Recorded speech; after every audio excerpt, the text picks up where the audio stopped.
Good.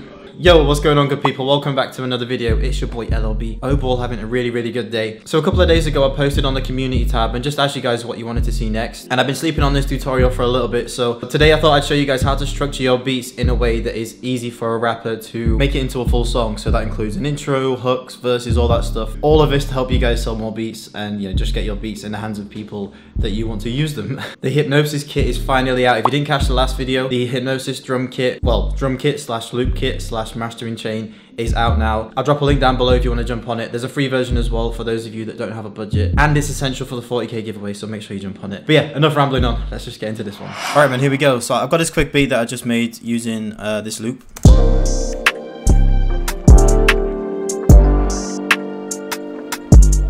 So as you can see from the screen, I've just got the drum pattern in there. Nothing's been separated or arranged yet. Now, first things first, I'm just going to play like an 8 bar or 16 bar. And I just want you to really listen to the melody. I'm just going to solo it. And try and listen with a critical ear. Listen to like the switch ups. Listen to how many elements are in the melody. And yeah, I'll tell you why this is important in a second.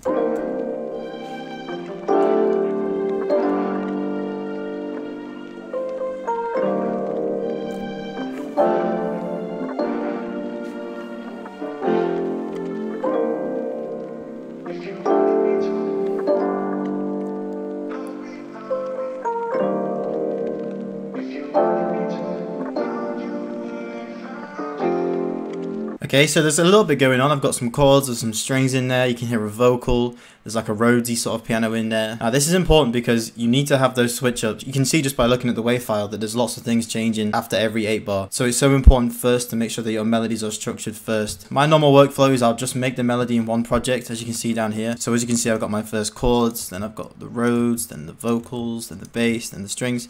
So you've got all your elements there already structured out. Put that into a full melody, maybe like a 1-minute melody, just so you got things switching up.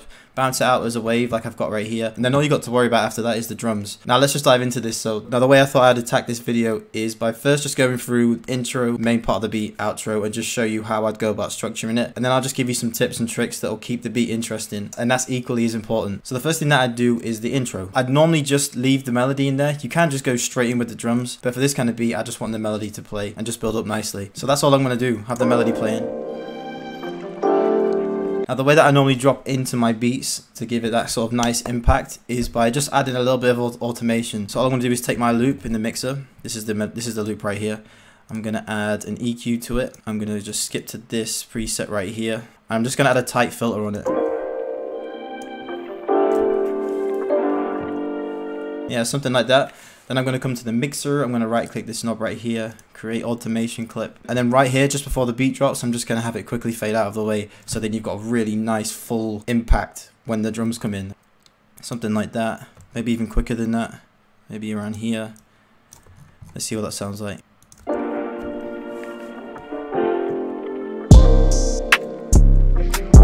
Okay, so it just adds a bit more impact. It makes the whole beat just sound fuller when everything comes in. So that's the first thing I do. Next thing, you gotta add your tag in there, man. If you've got a tag, because this almost acts like a transition. It almost acts like a riser. It kind of builds up to it nicely.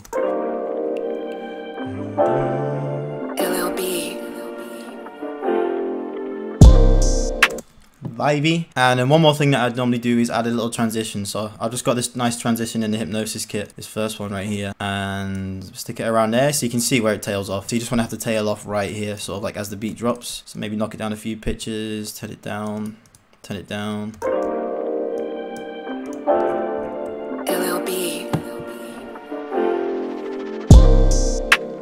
Okay, so there you go. Now you've got a nice intro. That was dead quick, dead easy. Now from here, it's just a decision-making process. You just need to figure out if your drums want to come in all at the same time, or whether you add like a further build up to when everything comes in. It's up to you. It depends on the beat you're making. It depends on the tempo of the beat. But for me, I kind of like this drop where literally all of the drums come in all at once. 9 times out of 10, that's going to be a hook. So everything coming in at once, it'll sound quite cool. So yeah, that's going to be my drop. So I just have all the elements of the drums come in at once. So I'm just going to come in to my drum pattern, split by channel, and just get all these split out so we can swap and change things if we need to. 9 times out of 10, the hook's going to be either 8 bars or 16 bars. Again, it just depends on the tempo of the beat. A faster beat is going to be 16 bars because it's going to get through it quicker. A slower beat only needs to be around 8 bars. So for this beat, we're at 148 BPM. I think this hook's going to be around 16 bars. So I'm just going to duplicate these right here. And I think I'm going to take out some percussion in the beginning. So for me, I think the kick can come out at the beginning. And I think this snare can come out. I think this open hat can come out. And then let's see how that sounds.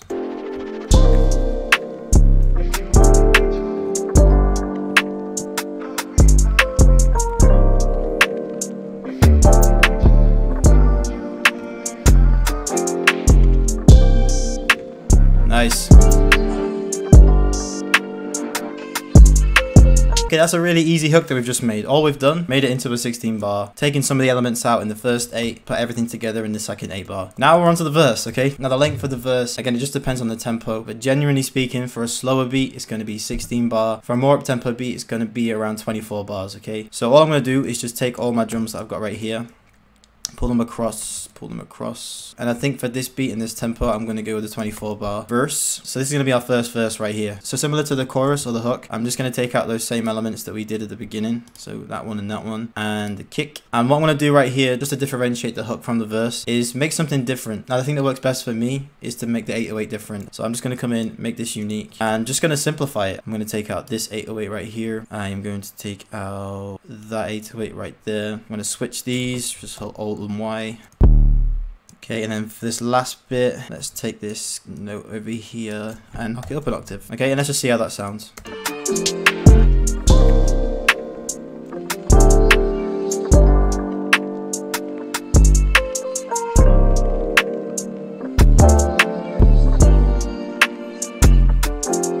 And that's it. Like, that's so simple. All I've done is take a couple of things out, switched a couple of the notes about, and then you got a nice bit of variation for the verse. You can make it busier if you want to. It just depends on the beat. Again, it just depends on your decision-making process. So that sounds good. This second 8 bar of the verse is going to be similar to the hook. Just going to have everything playing. The only difference is that 808 pattern that we just switched up. And then for this section right here, I just want to have the percussion playing. I don't want to have any of the bass playing. I think that'll be a nice build-up to bring us back to the hook. So let's just play that through and see what it sounds like.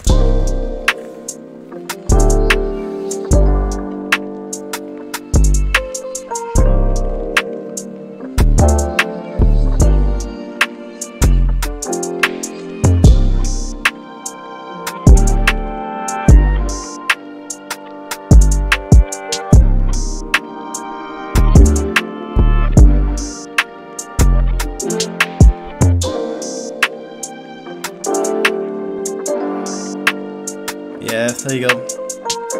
Okay, that's my first verse done. That's the hard part over with, because all we're going to do right now is repeat everything. So we've got the first hook, the first verse. Guess what? Now we've got the second hook, which is right here, and then the second verse, which is right there. You just got to think about it in terms of a full song structure, you know? Maybe even sing along to it if it helps. Now that's the bare bones of it. That's like the fundamentals of just getting the beat nicely arranged. Now the second part to this, which is equally as important, is adding chops, adding variation, maybe adding some automation, and just making this thing catchy. So how do we go about doing that? First way is by adding little drops and cuts in the drums. So for me, I really want to separate the hook from the verse. So all I'm going to do is come to the end of my hook right here. Let me just make a little tag so you guys can see what's going on. Okay, cool. So yeah, as I was saying, I just want to really separate the hook from the verse.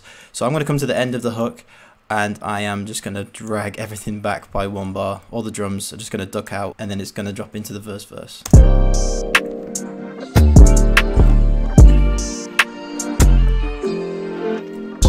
There you go. Nice and easy. And what I could do as well is just bring that transition that we used at the beginning back in.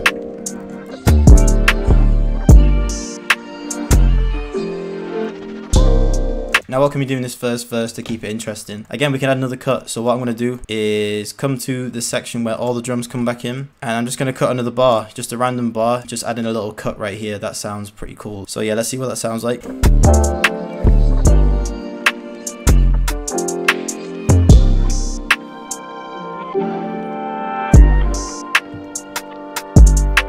Sounding good already. I think we can add one more chop to this beat and be good with it. So I think right here, this build up to the second hook, we can add a chop again, literally right at the end. So I'm just going to get rid of these. Add that transition back in as well.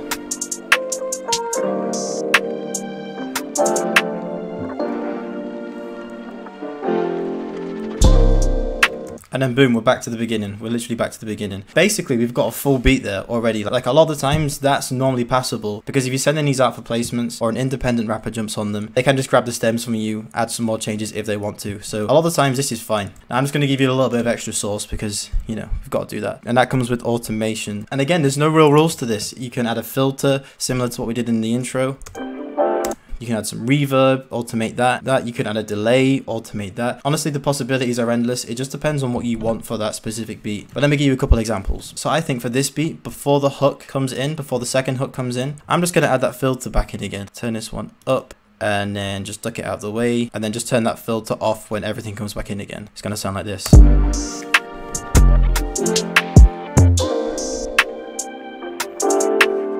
You see how that kind of ducks out the way a little bit? Yeah, it just cuts out a lot of that high end.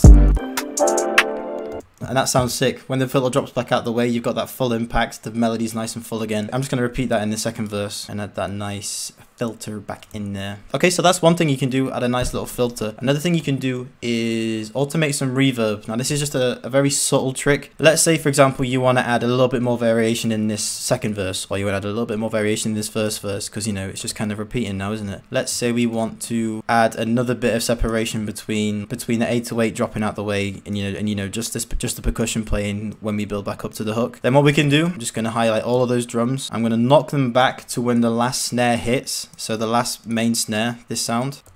So that's the snare right there. That's the one that's about to hit. Okay, I'm going to pull everything back to the bar, and then I'm just going to pull that snare so that it hits, okay? So it's just playing by itself. That last snare is just hitting by itself. Then what I'm going to do is come into the actual snare sound itself, put it into the mixer, and I'm going to add some reverb to it. Okay, it's obviously too much now, but what we're going to do is come into it, right click it, automate it, turn it down for the whole beat apart from that section that I just told you about. So what I'm going to do is just turn it on ever so slightly and turn it off on that last bar. I'm just going to thicken this bar a little bit so we can see what we're doing. So there's the snare right there. There's the automation. So we just basically want to have that reverb hit when the snare hits and then duck straight back out of the way when the next 8 bar starts, okay? So I'll play it. Let me just play this like last 4 bar so you can see what's going on. Dry snare, dry snare, dry snare, wet snare. And it's back to quiet again. See what I mean? It just adds like a nice spaced out impact and then it just sort of ducks out the way again. So that's just one thing that I've started to do recently that's really made a big difference to the structure of my beats. It makes it sound more interesting and brings it over nicely to the next section of the beat. So yeah, that's basically all I do in terms of getting my intro, my hook, and my verses sorted out. In today's music, you're going to need 2 to 3 hooks and 2 verses. That's normally the bulk of a song. Now the last thing you're going to do is an outro. Now the outro, again, there's no rules to it, but there's normally 2 ways that I normally go. I'll normally just fade the beat out using automation, or I'll just do a dead sudden stop, and I'll just show you how I do that right now. So the first one is a fade out. So all I'm going to do is hold control and just highlight a section of the outro right here. Come to the mixer, right click it, create automation clip, come back into the arrangement and just turn it down.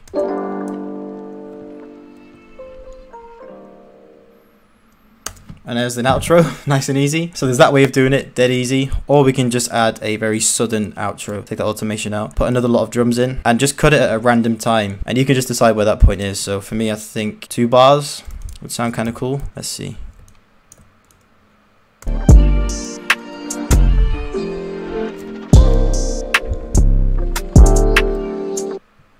And it just cuts off. Maybe you could add a little bit of reverb at the end just to add a nice tail to the melody as it ends. So that's maybe something we could do. So I'm just going to come in to the actual melody, add a bit of reverb, automation clip, turn it off the whole way, and then literally right here on the last bar, just going to turn it up like that.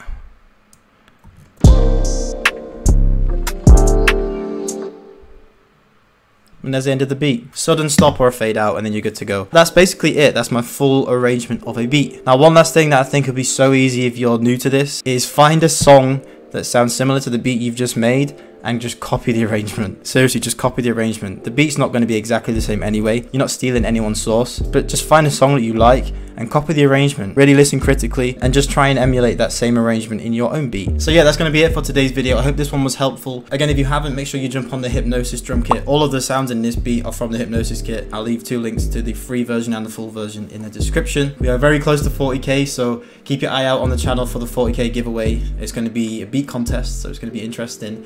And the Hypnosis kit is essential for that giveaway as well. So yeah, make sure you jump on it regardless. But yeah, that's going to be it for today's video. Make sure you leave a subscribe, leave a like if you enjoyed it. And yeah, I'll see you guys in the next one.